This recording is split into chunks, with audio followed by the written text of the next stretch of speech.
we're supposed to be promoting race. Why are we talking about immigration? Maybe you feel like immigration and race aren't connected, but I believe they are.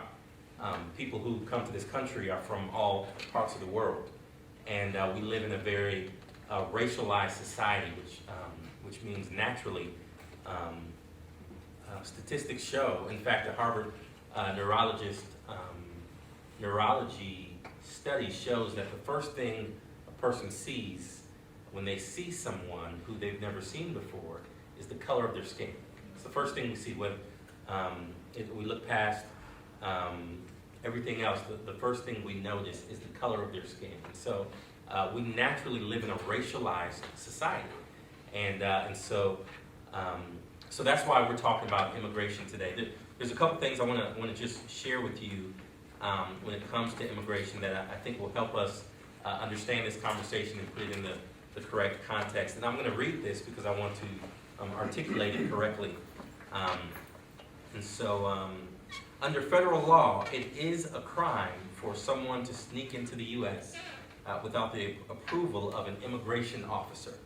That would be considered a misdemeanor. But many foreigners legally enter the country every day on valid visas and end up overstaying sometimes for a variety of different reasons, overstaying in the country for a variety of different reasons. But that is not a crime in and of itself. It's a civil violation, and that's dealt with in civil court. But 45% of undocumented immigrants enter the United States legally. 45% of undocumented immigrants enter the country legally.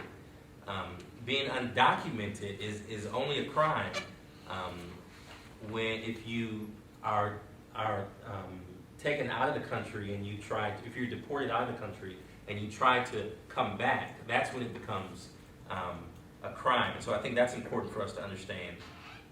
Oftentimes our current administration focuses on immigrants that have committed other felonies while in the U.S., but statistics show that is more of an exception than it is the norm. And so I think that's important for us to understand as well. And so when you hear people say 11 million unauthorized immigrants are living in the U.S., remember, they all haven't committed a crime simply by being here. Does that make sense? And so I think that gives us some basic information just to begin this conversation. But at this time, I'd like to invite our panelists to come and join me here on the floor, which is what Davide calls it. So first of all, Jula, please come join us. Jula Privlan, she's a friend of mine, as well as Gazwan Abdullah. Is that correct? Did I say that correctly? Okay, he's a new friend of mine. We met a couple weeks ago, and so thank you for joining us as well. So first of all, I just like to start off by asking you to tell us a little bit about you. I think the first step of seeing life through someone else's specs is realizing that they are more like you than they are not like you. And so I'd love for you guys just, without getting into your story too much, just share a little bit about you, maybe about your family, about your occupation, your hobbies, and things like that. So Jula, do you mind starting? Yeah, no problem. So I'm Jula Prevlon. I have lived in the Dallas area for the past 13 years, I believe. Trey and I worked at Urban Bible several years ago. I was missions pastor at Urban Bible, and currently I am one of the pastors at Redeemer Covenant Church in Carrollton.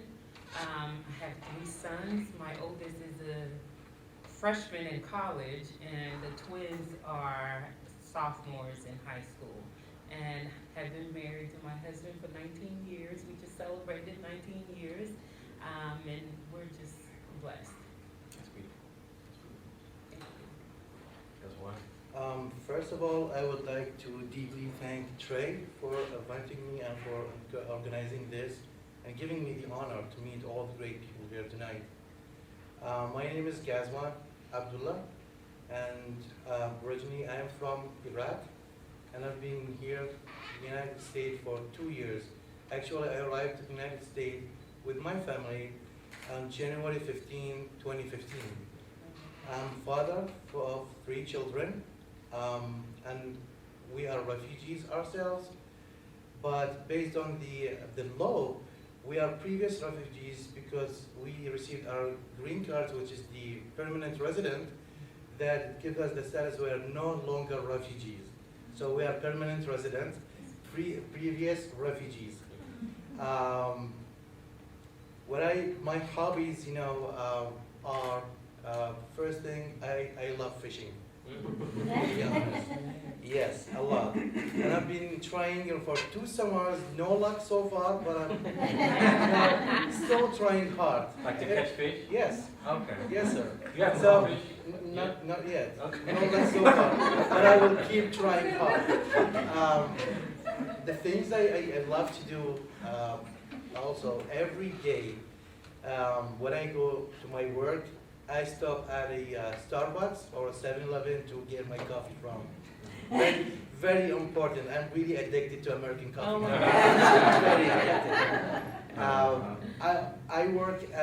Currently my work as a community liaison officer with Seek the Peace.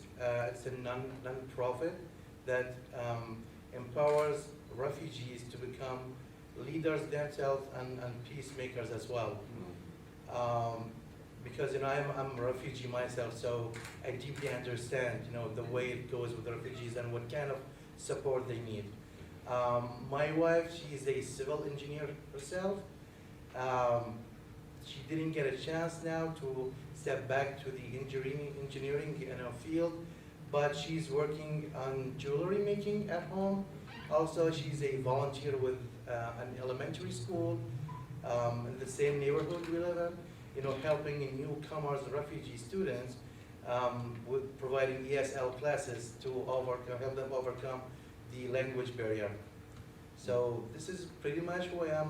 One more thing, I'm a hamburger person. And, my colleague and I were planning to have beeps. Is that Babes. Babes. Yeah. So I'm going to explore and something new tonight. Awesome, thank you, thank you. So we hear these terms all the time, like refugee, immigrant, asylum seekers, and we may not know what the difference is. And so, Ghazwan, do you mind just giving us a definition of what these terms mean? Absolutely. It is sometimes confusing to everybody, even to me. It's really confusing. So I'm going to try to explain it at its simplest. So the first thing, if we look at the migration as a term or word, so the migration, let's say, is the main category or the umbrella. So migration, umbrella. So what is migration? Migration is the movement of people from place, area, or country of residence to another place. So whether the movement will be temporarily or permanently. So a migrant is that person who moves from a country, area, place of residence, country of residence to another. So for many different reasons. So for example, if we have a person from China and decided to go study in the United States, so that person, it's a migrant, not an immigrant, because the term migrant and immigrant, a migrant, yeah, and migration, it only comes with the people that temporarily move to a place. So that person will stay in the United States for a certain time, and then will get his degree, master's or bachelor, will go back to his country. Now, if a person, moved from a place to another place, like seeking better life or, to get a job, to work, that person will call economic migrant. So economic migrant will have his family back in his home country, but he's working, for example, in the United States, his family in the Middle East, so he works here, he sends them money every month, but he's not staying here permanently. So he's getting a job, sending money. But if that person with his family decided, to move, for good in the United States and live there permanently, they are going to be called immigrants. So immigration, it's about the movement of people permanently. So, for example, many of you would know that every year the United States will have a program called the lottery program that people abroad can apply to win the green card. So once that person, win a green card, they will move here permanently. So those are immigrants. Does that make sense? Is that clear? Now, so it's the main thing, it's the migration, it's the movement, it's the umbrella. Now we have the immigration, or immigrant. We know what who immigrants are. The other thing, what comes after that, refugee. Let me explain this before I go to refugees and asylees. So, in fact, let me go with refugees so you'll understand the other term. So, who are refugees? Refugees, first of all, we said the movement, migration. So that person is migrant. He migrated from place to place. And that person is going to stay permanently in the country that he's moving into. So that also falls under the immigration as an immigrant. But the difference, a refugee is a person who has been forced to leave his country. So he did not choose to leave his country voluntarily. He has been forced to leave his country due to persecution or death threat. That's, life concerning related stuff. That is a refugee. So the way it works with refugees, that after they flee their home country, they go to a second country.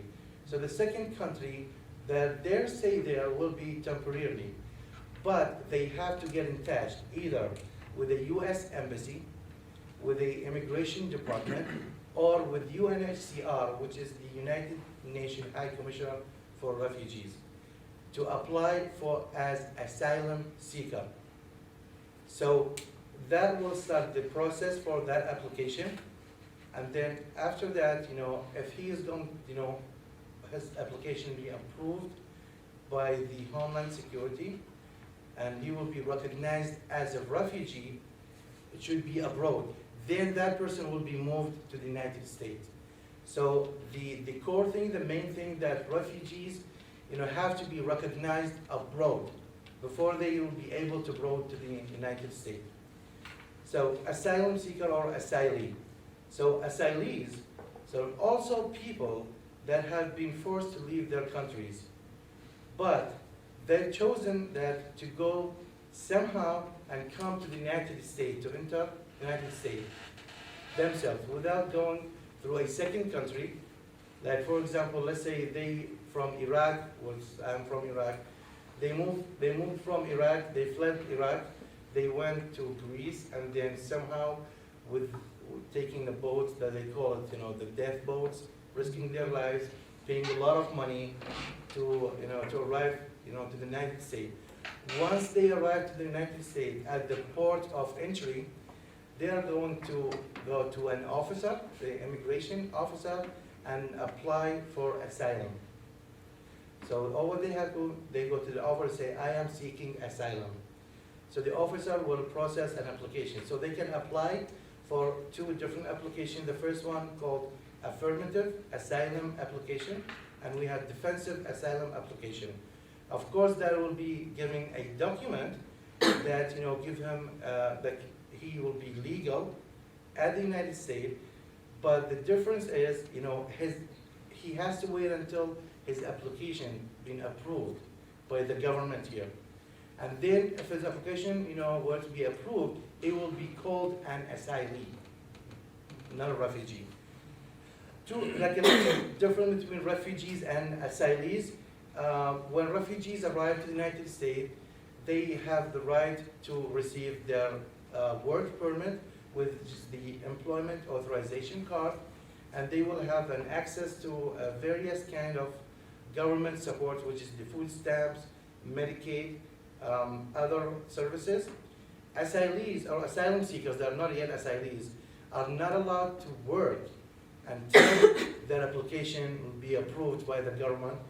Then they can get the work permit. With that being said, some rare cases will be, exceptions on some cases based on the situation of the person who is applying. They could be, provided with a work permit or with food stamps, some limited, government benefit. We have one more thing, which is, it's really confusing a little bit, that I skipped and I put it to the very last. So, is it clear for now? Who are the categories? If a person, like I'm taking my country as an example, if a person, lived in a certain area and he received a death threat message, but that person could not make it, out of the country, but instead he moved from that area or neighborhood, to a different far place, but it's still in Iran.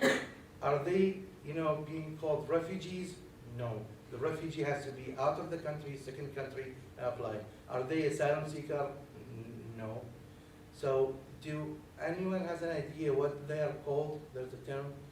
Okay. Have you ever heard about which is acronym, IDP?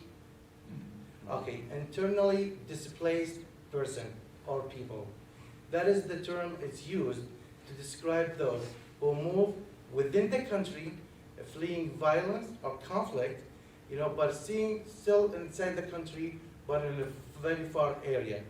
So they've chosen to stay due to many reasons that they cannot afford, moving out of the country right now, or they still have some obligations. So those are internally displaced people, but they are migrants because it's still under the category, the main umbrella.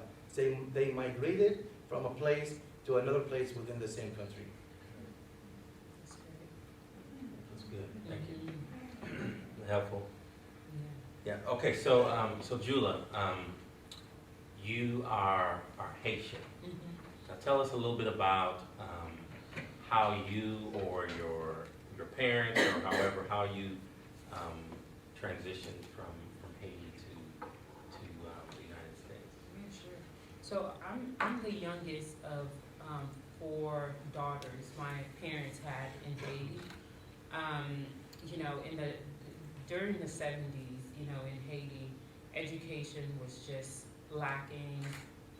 Poverty was running rampant. At that time, in the 70s, we were under the previous dictator, Baby Doc. I don't know if you guys have heard some of the dictators in Haiti. You had Papa Doc, and once he became too old to rule the country, then Baby Doc, his son, came to rule.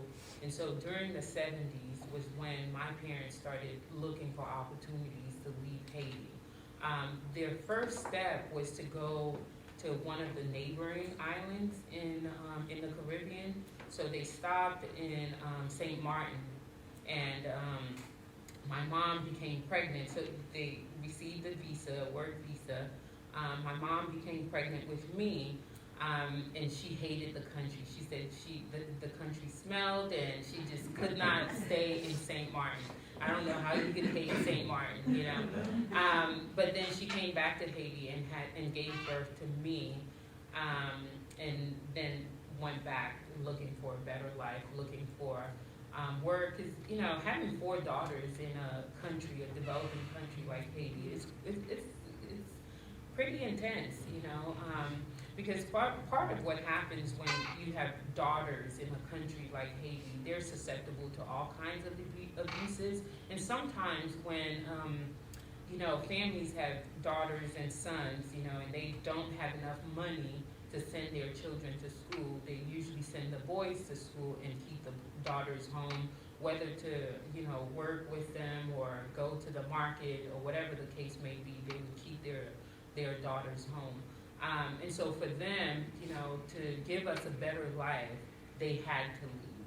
So months after I was born, Mom and Dad left again, went to St. Martin, They worked for a few months, and they got a visa to go to the U.S., and with that visa, they overstayed their visa. So for 10 years, 10 plus years, they stayed in the U.S. So I didn't know my mom or dad. I mean, I was a baby when they left, so I did not know who they were up until, my 11th birthday, where they'd been working at that time to become legal and get their papers right and make sure, and to send for the four of us in Haiti. And meanwhile, we're living in Haiti with aunts, grandmothers, and whoever in the community, because the community take care of the families.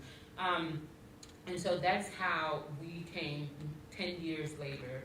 They got their papers together and they were able to send for us, and we were all able to come to the U.S. Where I'm what's considered the 1.5 generation, because I came at an early age. And so I'm not necessarily the second generation immigrant. I'm the 1.5. They call us, and so we were young enough to basically assimilate in the American culture, which is one of the reasons my accent is not as strong. My Caribbean accent or Haitian accent is not as strong because I came to the U.S. at an early age. I thought my story was unique up until, I came to Dallas, really, because when I lived in New Jersey, and so they moved to Brooklyn and then New Jersey, they bought an apartment building, and I mean, they worked their tails off just to make a better life and to really provide for us. So when I moved to Texas, that's when I started realizing that my story wasn't unique. My immigrant story wasn't unique. I started talking to some of my Indian neighbors, and they're like, oh yeah, our parents did the same thing too. They left me with my grandmother and my aunt, and so they went to work in this country and that country, and so on and so forth. So it's just amazing to see that there was commonality in our stories, even though we're from opposite ends of the world. So that's a little bit about how I came to the U.S. Wow. Thank you for sharing. Kazwan, how did you, in 2015, right? January 15th. Yes. Tell us how you got here, why you came here, a little bit about that. In 2005, back in my country of Iraq, Now, 2005 or 2015? 15 when I arrived to the state, but the story started in 2005 when I fled my country. Okay. Okay, in 2005, my family and I received a death threat message that was put in an envelope and thrown in the front yard of our house in Iraq. That message read, "You either leave your country or you're going to meet your fate." There was a bullet tucked in inside that envelope. Just a week before receiving that death threat message, a friend's son was kidnapped by a sectarian militia and returned of ransom. Even when the family paid the ransom for that militia, they sent a body of a 10-year-old boy chopped up in a garbage bag. I was really terrified of what they would do to my family, and what they would do to my family too. Therefore, I fled quietly in the dark of the night to Jordan. Jordan is a neighboring country, and my mother, brother, and wife went to live with our relatives and, joined me a month later. Now, when you say they, can you expand on that, or do you? Who What? fled? No, Okay, or no, like the death threat. Do you know, like, was that It's a sectarian militia. So the thing is, in Iraq, as Islam, we have a doctrine. We have Sunnah and Shia. If you're, familiarized with that. So what happened was that sectarian militia, it comes from Iran, which is a neighboring country, but they are, against Sunnah. So the reason why, they started with us, assassinating Sunnah by threatening them to leave, the country. If not, they are going to meet their fate.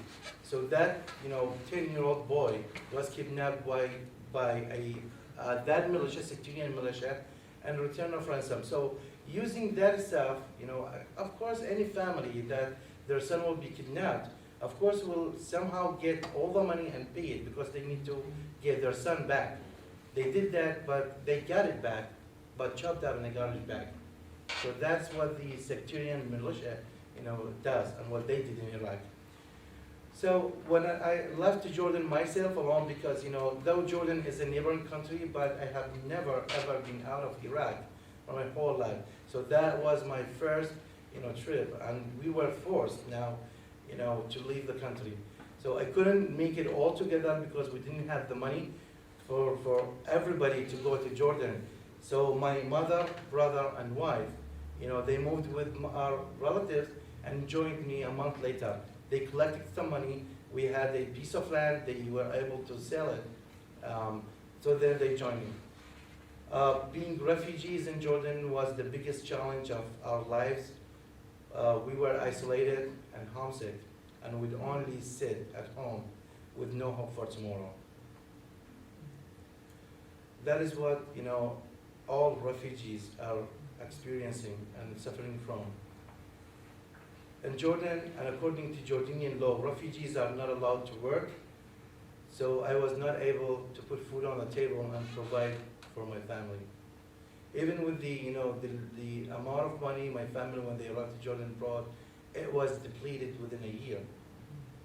We couldn't make it. So we were thinking about, to go back to Iraq, to where we come from, and we're going to face our fate. Because here, that's right, we are alive, but we are dying with no resources, no access to health, services. We cannot work. And how can we make it? How can I provide for my family? 3 years later, it worked out that 3 years later, I was called to help distribute food boxes at a non-profit that is located in the same neighborhood we lived in Jordan. So the non-profit called the Collateral Repair Project. So when I started to distribute and hand out food boxes to refugees, that event, moved my feelings and touched my heart, because whenever I handed a box to a refugee, I was able to draw a smile on that refugee's face. And I realized that I can do more. So since then, I decided to volunteer with that project, and I received some food vouchers which helped support my growing family. When I started volunteering, I started with them with no English at all, nothing. I was, using body language to communicate and trying, doing my best to understand, what are those people trying to say. So I was struggling. But to be honest, all that stuff was only about our humanity as a human being to run all that. No need for us to understand each other's language. It's the communication, he said, as we're all human beings. We're all blood and flesh, and we can do it. So after that, a year later, that project hired me legally to do home visits and assess the needs of other refugees. I kept receiving promotions to end up becoming the program director and a member of the board of trustees, which is I still a member of the board of trustees of non-profit back in Jordan. That project has broadened my horizons. I didn't just like my job, I loved it. It made me feel proud of myself that I am able to help others provide food and necessities for their families. So time passes, and I was accepted or recognized as a refugee. My employer, Seek the Peace right now, of Jason Clark, the executive director, I met him back in Jordan. He was on a short visit, and he got somehow, because he ran a non-profit, and he came to us, and I was giving him a presentation about refugees and our work. At that time, I was in the process of being resettled to a third country. So the thing is, my wife and I at that time were looking at some hot places in Texas, in the United States, because my wife loves the hot places. She hates any cold weather. So it came up California, San Diego, and Dallas, Texas. When Jason came and said, I'm from Dallas, so I say, great.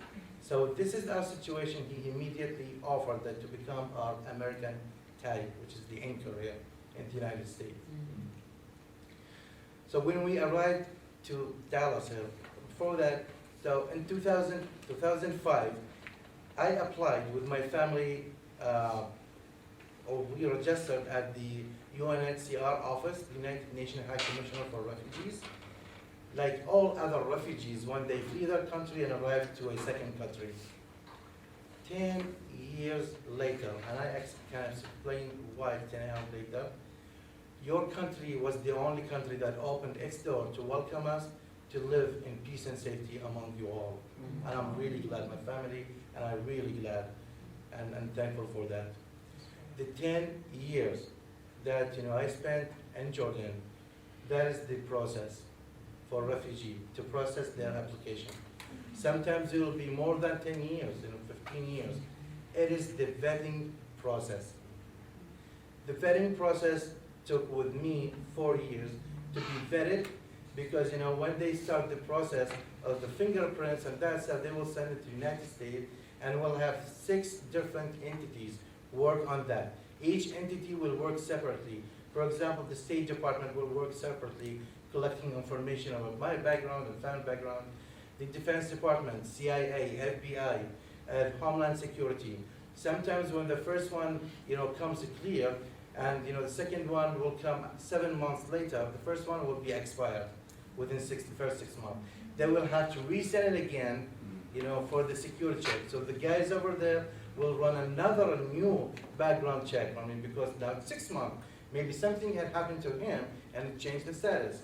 So 4 years only for the background check, the vetting process. And medical screening, and then after that, there will be another, vetting and approval that I will be able to get on the plane. If I did not get that approval, I will never ever be on the plane. So that comes from the transportation department thing. So while I am on the plane as refugees, so somebody will make some connection with the customs department to be approved that I can enter, the United States through that point, of entry through the customs. If I did not get that approval, I will be detained at the airport with my father, of course. Thank God everything worked out. So when we arrived to Dallas in 2005, January 15, 2015, my family and I were warmly welcomed with open arms at DFW Airport. To be honest, I don't know who the people were, they walked past me, welcome us, welcome to the United States, welcome to Dallas. I felt I'm home because I am home. So home is where you can find peace and safety and people that care about you and welcome you in that country. That is my home to me. That has become my home. So after that, I kept receiving some great support from people here that helped me to stand on my feet again, and I stepped back to the refugee work because it is an integral part of my life. That I understand how refugees had been suffering and what the need is. So I'm the community liaison officer with Seek the Peace, who runs by Jason, who's my American tie, and I do have another job also with the nonprofit. I'm a refugee case manager with the Mosaic Family Services. It is a post-resettlement agency. We also help refugees to do the cultural adjustment and orientation, so they will take it from there within the first 6 months of that, showing them how to access the services, what's available for them. That's my story. That's great. Wow, that's great. Thank you for sharing that. So, as I said earlier, we live in a very highly racialized society, and I'd love for each of you to share a little bit about what are some things that you've experienced here in America that has been a reminder that we live in a highly racialized society. I think for me, when we first moved from Haiti, we hadn't anticipated for the transition to be so hard. You know, the stories that we hear in Haiti is like the U.S. is the land flowing with milk and honey, and you know, everything will be great and your life will change. So everyone in Haiti wants to come to the U.S. I mean, that's all they kind of strive for, you know, is to leave Haiti because, I mean, honestly, there are no opportunities in Haiti for people to progress and do better for themselves. So, you know, they'll go to school and, you know, graduate high school, and if they are able to pay the school fees to go to college, and they graduate from college, there's nothing, you know. And so everyone wants to move to a different country, anywhere but, you know, their home country. But the transition was so hard. We moved to a community in New Jersey, and it was predominantly Black community. And the attitude towards immigrants in the 80s was just horrible. I mean, everyone hated us. I mean, the Italians in the community hated us. And we're talking about a group of minority, you know, because when you're coming from a different country, you can't afford to move in Highland Park or, you know, some of the better neighborhoods. You're moving into in a community with other minorities, and these communities are even, I mean, they're run down, and the whites are leaving, and so the schools are run down, and so that was the community our family was able to afford to move into when we moved to New Jersey. I mean, everyone hated us. The Blacks hated us. Italians hated us. I mean, you name the group, we were hated by it. My sister was suspended for 10 days for fighting, but she was defending herself. I was jumped by a bunch of girls in high school. You know, out of nowhere to this day, I'm like, what did I do? You know, I didn't do anything. You know, our parents, people would steal from them, and I mean, just the discrimination we faced, and not being able to find good paying jobs. Even in the U.S., I mean, we had our permanent resident status at that time, our green card status and all of that. I mean, schools were horrible.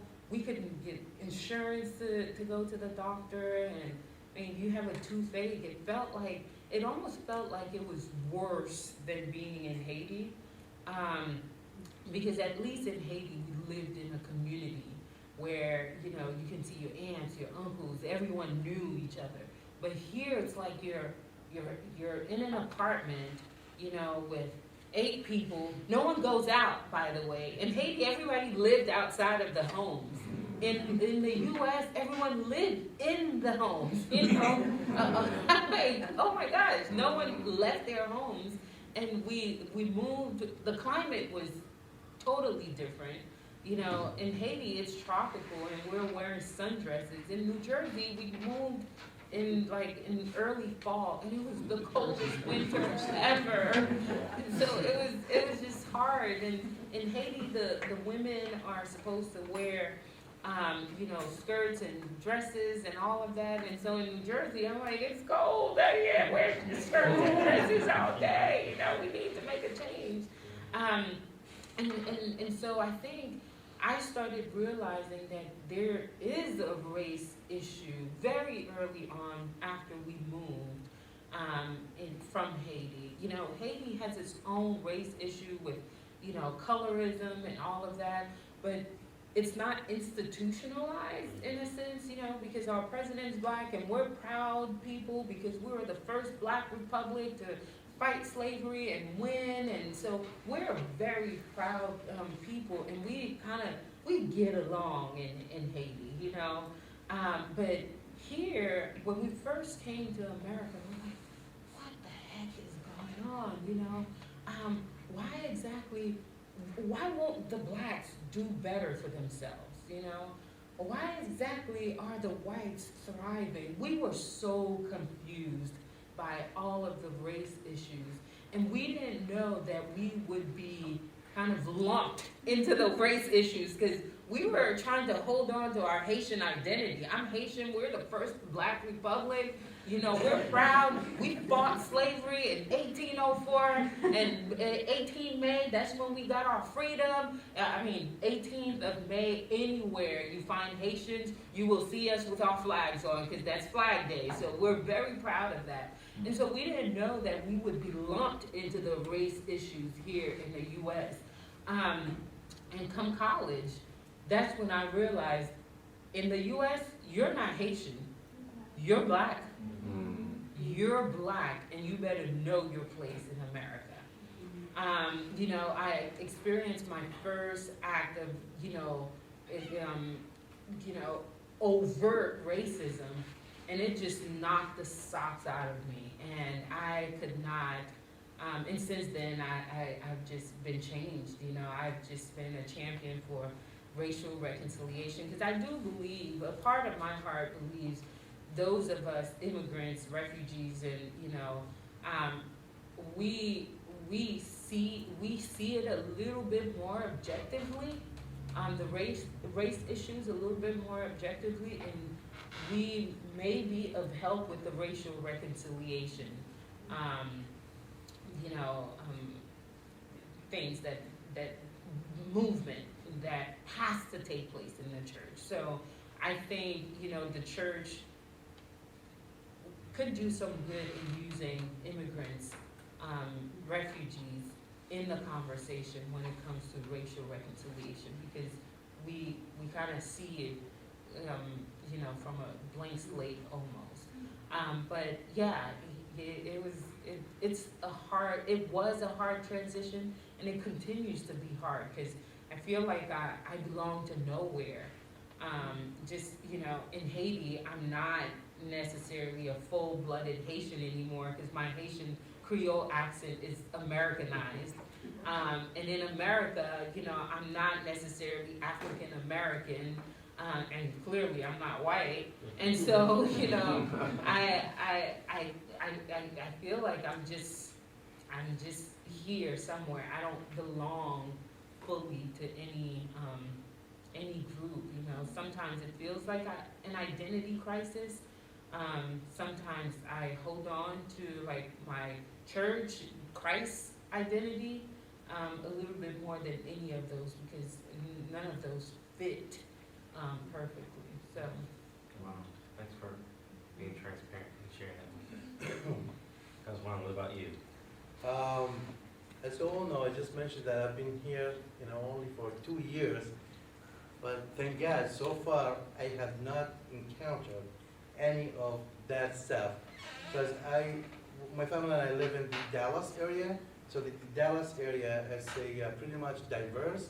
So around you, you're immigrants, refugees from Afghanistan, Iran, American. So it's a diverse community over there. And I'm really glad I'm here in Dallas. And when I say in Dallas, and all people of Dallas are welcoming and caring, loving, compassionate people, to be honest. The Dallas is all Dallas, as in Dallas, not cities in Dallas.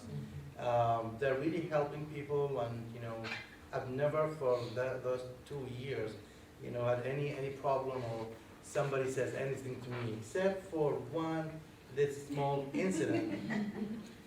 And probably Caleb, heard that the other day I was talking about it. So the same day I arrived, I cannot forget that date ever. It's not the date I arrived here in the United States, it's the date I experienced that incident. That was on January 15, 2015. My American tag, Jason, picked me up at the airport with my family, with 10 big suitcases, of course, moving country, not moving home. So we dropped off the stuff at my apartment in the Dallas area, and he said, let me take you to a Middle Eastern, Mediterranean, market that you can all buy some food that you're familiar with. I said, yeah, that's a great idea. So he drove us past a mosque in Richardson area. So at that mosque, there were people protesting, holding signs, "Go back home, go back home. Muslims are not welcome here." And I said, "I just arrived. Less than 2 minutes ago." I asked Jason, "So who will pay for the airfare?" So what is this happens very often? He said, "Well, it happens sometimes, so what to do?" I said, "Well, okay, but it's just no way I will go back home. I will go and hide myself inside the home until something here, the weather, the environment clears." And that what happened. So that was the only thing. It wasn't against me personally, but that's in general. I'm really, glad and thankful and grateful because I'm here in Dallas with all the great people here around. Thank you for sharing that. I want to respect our time. There is another question I'd like to ask, and I also want to remind you, if you have questions, do you mind passing those to Lolly? Lolly, do you mind collecting those so that we can ask those questions? I want to ask this last question, and then we can transition into those questions. And if there are no questions, then we have some discussion questions on your sheet, which I think could be helpful for us to break out into 3 or 4 and kind of engage in some of those questions. So we'll play it by ear and see what we have. But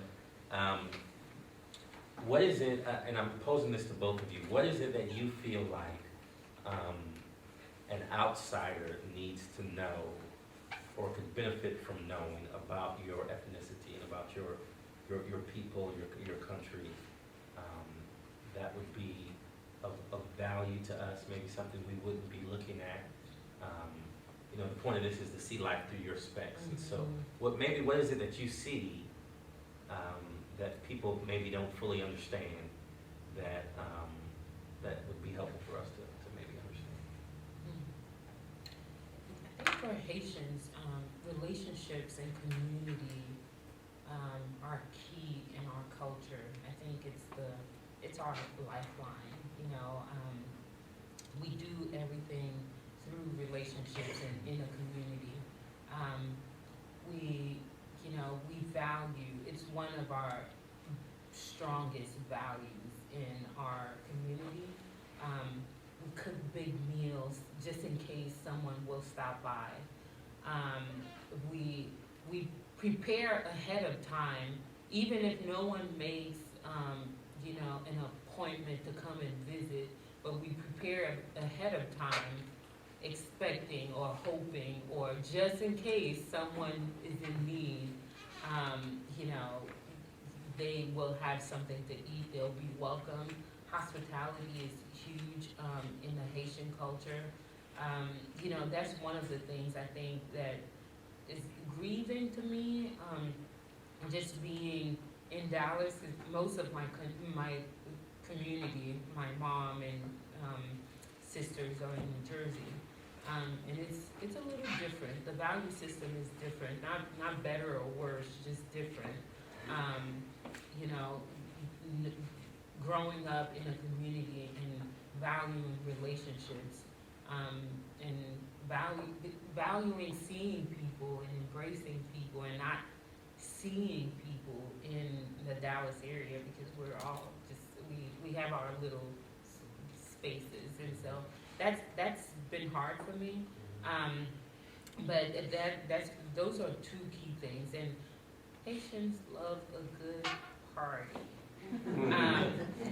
I'm a pastor, and I love being a pastor, but the minute the music hits, it's like, something happens. We just party, We just love a good party and just having fun and just living and just enjoying life, enjoying what you worked so hard for. And that's how Haitians live. I mean, Haitians, we never meet a stranger. We want to know everything about you on the first time we meet, and so it's fun. They're a fun group of people, and we're Caribbeaners, and so it's always going to be fun. But the community relationships and just having a joie de vivre is Haitian. Jula, would you say, I remember you mentioning, and I remember you talked about this before, but what about this being lumped in, just assuming that you're African American? Mm-hmm.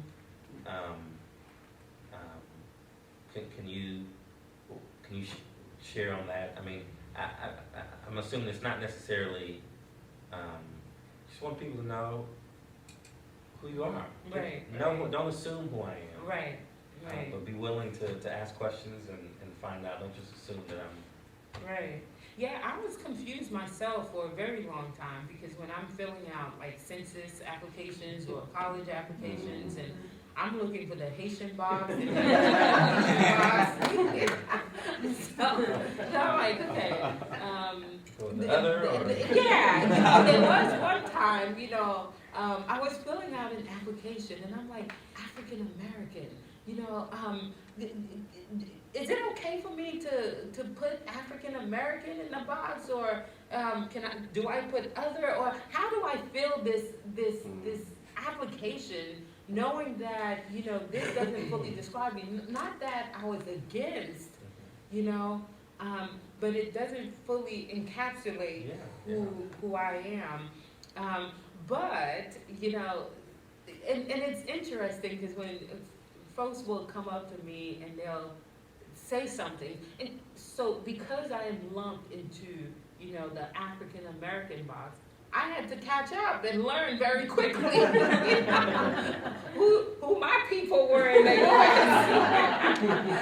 So meaning I had to figure out the music, the culture, dance moves.